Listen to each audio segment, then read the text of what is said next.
ಹಿರಿಯರ್ದು ಕೂಡ ತಪ್ಪಿದೆ. ಏನಪ್ಪಾ ಅಂದ್ರೆ ಹೊರಗೆ ಹೋಗೋ ಸಂದರ್ಭದಲ್ಲಿ ಬಾಗಿಲು ಹಾಕು ಅನ್ನೋ ಬದಲು ಡೋರ್ ಹಾಕು ಅಂತ ಹೇಳುತ್ತೀವಿ. ನಾವು ಬರೋದ್ ಸ್ವಲ್ಪ ತಡ ಅನ್ನೋ ಬದಲು ನಾವು ಬರೋದ್ ಸ್ವಲ್ಪ ಲೇಟು ಅಂತ ಹೇಳುತ್ತೀವಿ. ಹೀಗೆ ನಮ್ ಕನ್ನಡಾಂಗ್ಲವನ್ನ ನಾವು ಮಾತನಾಡ್ತಾ ಇದ್ರೆ ಸಂಪೂರ್ಣವಾಗಿ ಕನ್ನಡ ಉಳಿಸೋದು ಯಾವಾಗ? ಸಸ್ಯಗಳಿಗೆ ಎಣ್ಣೆ ಹಾಕಿ ಬೆಳೆಸಕ್ಕಾಗಲ್ಲ, ದೀಪಗಳಿಗೆ ನೀರ್ ಹಾಕಿ ಬೆಳಗಿಸಕ್ಕಾಗಲ್ಲ. ಅದೇ ರೀತಿ ನಮ್ಮ ಕನ್ನಡವನ್ನು ಯಾವುದೇ ಇಂಗ್ಲಿಷ್ ನಲ್ಲೋ ತೆಲುಗುದಲ್ಲೋ ತಮಿಳ್ನಲ್ಲೋ ಮಾತನಾಡಿ ನಮ್ಮ ಕನ್ನಡವನ್ನ ಉಳಿಸಕ್ಕಾಗಲ್ಲ. ನಮ್ಮ ಕನ್ನಡವನ್ನ ಉಳಿಸ್ಬೇಕು ಅಂದ್ರೆ ಏನಿದ್ರು ಕನ್ನಡದಲ್ಲೇ ಮಾತನಾಡಬೇಕು ಅಂತ. ನೋಡಿ, ನಮ್ಮ ಕನ್ನಡ ಅಂತ ತಗೊಂಡಾಗ ಬಹಳಷ್ಟು ಕವಿಗಳು ಬರ್ತಾರೆ. ಕವಿಗಳು ಅಂತ ತಗೊಂಡಾಗ ಪಂಪ ತಗೊಳ್ಳಿ, ರನ್ನ ತಗೊಳ್ಳಿ, ಜನ್ನ ತಗೊಳ್ಳಿ, ಎಲ್ಲರೂ ಬರ್ತಾರೆ. ತಮ್ಮ ಒಂದು ಭಾವನೆಯನ್ನ ಹಾಡಿನ ಮೂಲಕ ಜನರಿಗೆ ಸಂದೇಶವನ್ನ ಹೇಳುತ್ತಾರೆ ಅಂತ. ನೋಡಿ, ಬಾರಿಸು ಕನ್ನಡ ಡಿಂಡಿಮುವ ಎಂಬ ಒಂದು ಪದ್ಯವನ್ನ ಈ ಕುವೆಂಪು ಹೇಳುತ್ತಾರೆ. ಎಲ್ಲಾದರೂ ಇರು ಎಂತಾದರೂ ಇರು ಎಂಬ ಒಂದು ಪದ್ಯವನ್ನ ಕುವೆಂಪು ಬರೀತಾರೆ. ಎಲ್ಲಾದರೂ ಇರು ಎಂತಾದರೂ ಮತ್ತು ಕುವೆಂಪುರ ಬರೀತಾರೆ. ಮತ್ತು ಇನ್ನೊಂದು ಏನಪ್ಪಾ ಅಂದ್ರೆ ಉದಯವಾಗಲಿ ನಮ್ಮ ಚಲುವ ಕನ್ನಡ ನಾಡು, ಅದನ್ನ ಕುಯಿಲ್ಗೋಳ್ ನಾರಾಯಣ ರಾಯರು ಬರೀತಾರೆ. ಹಚ್ಚೇವು ಕನ್ನಡದ ದೀಪ, ಅದನ್ನ ಜಿ.ಎಸ್. ಕರ್ಕಿ ಅವರು ಬರೀತಾರೆ. ನರ್ಕ ಕೇಳಿಸಿ ನಾಲ್ಗೆ ಸೇರಿಸಿ ಬಾಯಿ ವಾಲಿ ಸಾಕುದ್ರುನೆ ಮೂಗನಲ್ಲಿ ಮಾತನಾಡ್ತೀನಿ ಕನ್ನಡ ಪದವ ಅಂತಂದ್ರು. ಯಾರು?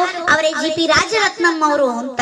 ನೋಡಿ, ಕುಮಾರವ್ಯಾಸರು ಅಂತ ತಗೊಂಡ ಎಷ್ಟು ಬುದ್ಧಿಶಾಲಿಗಳಿದ್ರು ಅಂದ್ರೆ ಬರೀ ಕೃಷ್ಣ ಅನ್ನೋ ಪದಕ್ಕೆ ಎಷ್ಟೆಲ್ಲಾ ಸಂಬಂಧಗಳನ್ನ ಕೂಡ್ಸಿ ಹೇಳುತ್ತಾ ಇದ್ರು ಅಂದ್ರೆ ನೋಡಿ, ವೇದ ಪುರುಷನ ಸುತನ ಸುತನ ಸಹೋದರನ ಹೆಮ್ಮಗನ ಮಗನ ತಳೋದರಿಯ ಮಾತುಳನ ರೂಪನ ಅತುಳ ಬಲ ಭುಜದಿ ಕಾದಿಗೆಲ್ಲಿದನ ಅಣ್ಣನ ಅವ್ವೆಯ ನಾದಿನಿಯ ಜಠರದಲ್ಲಿ ಜನಿಸಿದ ಅನಾದಿ ಮೂರುತಿ ಗದುಗಿನ ವೀರನಾರಾಯಣ ಅಂತ ಹೇಳಿದ್ರಂತೆ.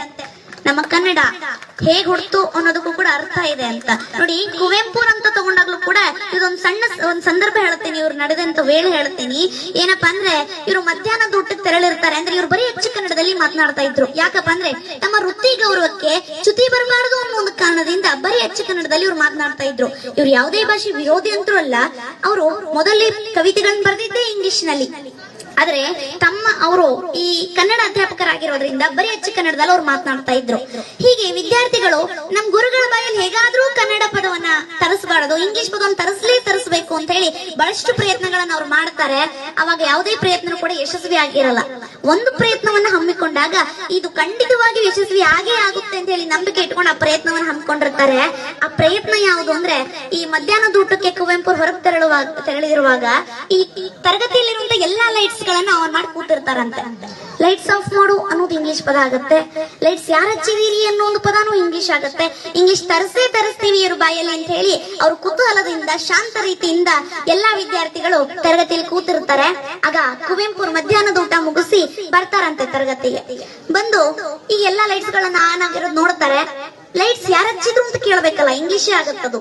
ಅದ್ರ ಅಚ್ಚ ಕನ್ನಡದಲ್ಲಿ ಅವ್ರು ಮಾತನಾಡ್ತಾ ಇದ್ರಲ್ಲ, ಅವ್ರು ಏನಂತ ಕೇಳಿದ್ರು ಅಂದ್ರೆ, ಈ ಮಠ ಮಧ್ಯಾಹ್ನದಲ್ಲಿ ದೀವಿಗೆ ಹಚ್ಚಿರುವಂತ ಧೀರರಾರು ಅಂತ ಕೇಳಿದಾಗ ಯಾರು ಹಚ್ಚಿರ್ತಾರೋ ಸರ್ ನಾ ಹಚ್ಚಿದೀನ್ರಿ ಅಂತ ನಿಲ್ತಾನಂತೆ.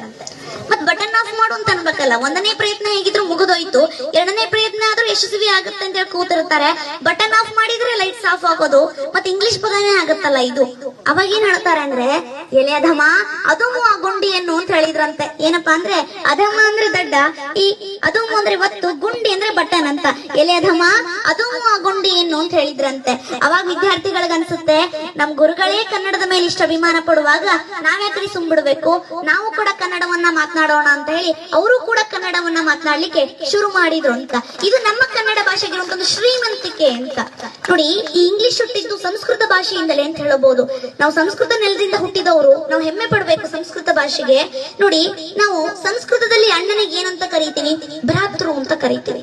ಅದು ಇಂಗ್ಲಿಷ್ ನಲ್ಲಿ ಬ್ರದರ್ ಅಂತ ಆಯ್ತು. ನಾವು ಮಾತೃಗೆ ನಮ್ ತಾಯಿಗೆ ಮಾತೃ ಅಂತ ಕರೆದ್ರೆ ಅದು ಇಂಗ್ಲಿಷ್ ನಲ್ಲಿ ಮದರ್ ಅಂತ ಆಗುತ್ತೆ. ತಂದೆಗೆ ಪಿತೃ ಅಂತ ಕರೆದ್ರೆ ಅದು ಇಂಗ್ಲಿಷ್ ನಲ್ಲಿ ಫಾದರ್ ಅಂತ ಆಯ್ತು ಅಂತ. ಬರೀ ಸಂಬಂಧಗಳಷ್ಟೇ ಅಲ್ಲ, ವಾರಗಳಂತ ತಗೊಂಡಾಗ್ಲೂ ಕೂಡ ನಮ್ಮ ಪೂರ್ವಿಕರು ಮೊದಲೇ ದಿನವನ್ನ ಸೂರ್ಯನಿಗೋಸ್ಕರ ಇಡೋಣ, ಇಡೀ ಜಗತ್ತಿಗೆ ಬೆಳಕೊಡೋನು ಸೂರ್ಯ, ಸೂರ್ಯನಿಗೋಸ್ಕರ ಮೊದಲ ದಿನವನ್ನ ಇಡೋಣ ಅಂತಂದಾಗ ರವಿ ಅಂದ್ರೆ ಸೂರ್ಯ ಅಂದ್ರೆ ರವಿವಾರ ಅಂತ ಇಡೋಣ ಅಂತ ಹೇಳಿ ಸೂರ್ಯನಿಗೋಸ್ಕರ ಮೊದಲ ದಿನವನ್ನ ಇಟ್ರು. ಅದೇ ಇಂಗ್ಲಿಷ್ ನವರು ಸಂಡೇ ಅಂತ ಮಾಡಿದ್ರು. ಸಂಡೇ ಅಂತ ಕರಿತೀವಿ ರವಿವಾರಕ್ಕೆ.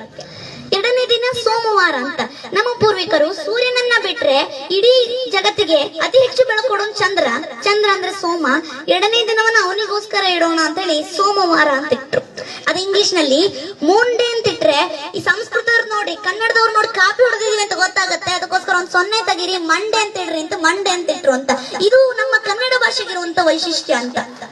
ನೋಡಿ, ಇದಷ್ಟೇ ಅಲ್ಲ, ನಾವು ಶತಂಬರ ಅಂತ ಕರೆದ್ರೆ ಇಂಗ್ಲಿಷ್ ನಲ್ಲಿ ಸೆಪ್ಟೆಂಬರ್ ಅಂತ ಕರೀತಾರೆ, ನವೆಂಬರ್ ಅಂತ ಕರೆದ್ರೆ ನವೆಂಬರ್ ಅಂತ ಕರೀತಾರೆ, ನಾವು ದಶಂಬರ ಅಂತ ಸಂಸ್ಕೃತದಲ್ಲಿ ಕರೆದ್ರೆ ಅದು ಇಂಗ್ಲಿಷ್ ನಲ್ಲಿ ಡಿಸೆಂಬರ್ ಅಂತ ಕರೀತಾರೆ ಅಂತ.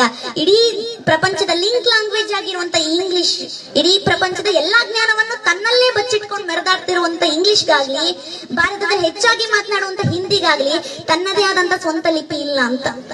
ಇಂಗ್ಲಿಷು ಲ್ಯಾಟಿನ್ ಲಿಪಿಯನ್ನ ಬಳಸ್ಕೊಂಡು ಬರೆದ್ರೆ, ಹಿಂದಿ ದೇವನಾಗರಿ ಲಿಪಿಯನ್ನ ಬಳಸ್ಕೊಂಡು ಬರೀತಾರೆ. ಆದ್ರೆ ನಮ್ಮ ಕನ್ನಡ ಇದೆಲ್ಲದರ ನಡುವೆ ತನ್ನದೇ ಆದಂತ ಸ್ವಂತ ಲಿಪಿಯನ್ನು ಇಟ್ಟು ಅಗ್ರಪಂಕ್ತಿಯಲ್ಲಿ ನಿಲ್ಲುತ್ತಲ್ಲ, ಇದು ನಮ್ಮ ಕನ್ನಡದ ವೈಶಿಷ್ಟ್ಯ ಅಂತ. ಕನ್ನಡ ಒಂದು ಅಕ್ಷರ ಹುಟ್ಟಬೇಕು ಅಂದ್ರೂ ಅದರಿಂದ ದೊಡ್ಡ ನಿಯಮ ಇದೆ ಅಂತ. ಹೊಟ್ಟೆಯಿಂದ ಏನು ಉಸಿರು ಹೊರಗಾಗ್ತೀವಲ್ಲ, ಆಗ್ಲೇ ಅಕ್ಷರಗಳು ಹುಟ್ಟುತ್ತವೆ. ಅ ಆ ಇ ಈ ಊರು ಎ ಐ ಓ ಔ ಅಂತ ಹೇಳ್ಬೇಕಾದಾಗ ನಮ್ಮ ಹೊಟ್ಟೆಯಲ್ಲಿರೋ ಉಸಿರನ್ನ ಹೊರಗೆ ಹಾಕುವಾಗ ತಡೆಯುವಂತ ಯಾವುದೇ ರೀತಿ ವ್ಯವಸ್ಥೆ ಇರೋಲ್ಲ. ಸುಮ್ನೆ ಹೊರಗೆ ಬಂದ್ಬಿಟ್ರೆ ಸಹಜವಾಗಿ ಸ್ವರ ನಿರ್ಮಾಣ ಆಗುತ್ತೆ ಅಂತ. ಎರಡನೇದಾಗಿ ಬರುತ್ತೆ ವ್ಯಂಜನಾಕ್ಷರಗಳು. ಕ ಕ ಗ ಗ ಂಗ ಅಂತ ಹೇಳುವಾಗ ಹೊಟ್ಟೆಯಲ್ಲಿರೋ ಉಸಿರನ್ನ ಕಂಠದ ಆಳದಲ್ಲಿ ತಡೆ ಹಿಡಿತೀವಿ, ಕ ಕ ಗ ಗ ಂಗ ಆಗುತ್ತೆ. ನಾಲ್ಗೆ ತುದಿಯಿಂದ ಮುಂಭಾಗಕ್ಕೆ ಎತ್ತಿ ಅಲ್ಲೇನಾದ್ರೂ ಉಸಿರು ತಡೆ ಹಿಡಿದು ಹೇಳಿದ್ರೆ ಚ ಚ ಜ ಜ ಜ್ಞ ಆಗುತ್ತೆ. ನಾಲ್ಗೆನ್ನ ಹೊಳಿಸಿ ತುದಿಯ ಒಳಭಾಗಕ್ಕೆ ಹೊಡೆದು ಅಲ್ಲೇನಾದ್ರೂ ಉಸಿರು ತಡೆ ಹಿಡಿದು ಹೇಳಿದ್ರೆ ಟ ಟ ಡ ಡ ಣ ಆಗುತ್ತೆ. ನಾಲ್ಗೆನ್ನ ಹಲ್ಲಿಗೆ ಒತ್ತಿ ಅಲ್ಲೇನಾದ್ರೂ ಉಸಿರು ತಡೆ ಹಿಡಿದು ಹೇಳಿದ್ರೆ ತ ತ ದ ದ ನ ಆಗುತ್ತೆ. ಹೊಟ್ಟೆಯಲ್ಲಿರೋ ಉಸಿರನ್ನ ಹೊರಗೆ ಹಾಕುವಾಗ ಎರಡು ತುಟಿಗಳು ಅಡೆತಡೆ ಮಾಡಿದ್ರೆ ಪ ಪ ಪ ಪ ಮ ಆಗುತ್ತೆ ಅಂತ. ಎಷ್ಟು ವೈಜ್ಞಾನಿಕ ಅಂತ. ಕಂಠದ ಆಳದಿಂದ ಶುರು ಮಾಡಿ ತುಟಿಯವರೆಗೂ ಗಾಳಿಯನ್ನ ತಡೆಯೋ ಒಂದೊಂದು ಜಾಗದ ಮೂಲಕ 5 ಅಕ್ಷರಗಳೇನು ಹುಟ್ಟುತ್ತವಲ್ಲ, ಅದು ನಮ್ಮ ಕನ್ನಡದ ವೈಶಿಷ್ಟ್ಯ ಅಂತ. ಓದಿದ್ದನ್ನ ಬರೆಯುವಂತಹ, ಬರೆದಿದ್ದನ್ನ ಓದುವಂತಹ, ಮಾತನಾಡಿದ್ದನ್ನ ಬರೆಯುವಂತ ಸಾಮರ್ಥ್ಯ ಇರೋ ಭಾಷೆ ನಮ್ಮದು. ಅದು ಕೆಲವು ಭಾಷೆಗೆ ಮಾತ್ರ ಇದೆ ಅಂತ. ಕನ್ನಡ ನನ್ನ ಮನಸ್ಸು, ಕನ್ನಡ ನನ್ನ ಕನಸು, ಕನ್ನಡವೇ ನನ್ನ ಹೆಮ್ಮೆಯ ಸೊಗಸು, ಕನ್ನಡಿಗರ ಬಾಯಲ್ಲಿ ಕನ್ನಡ ಇಲ್ಲದೆ ಹೋದ್ರೆ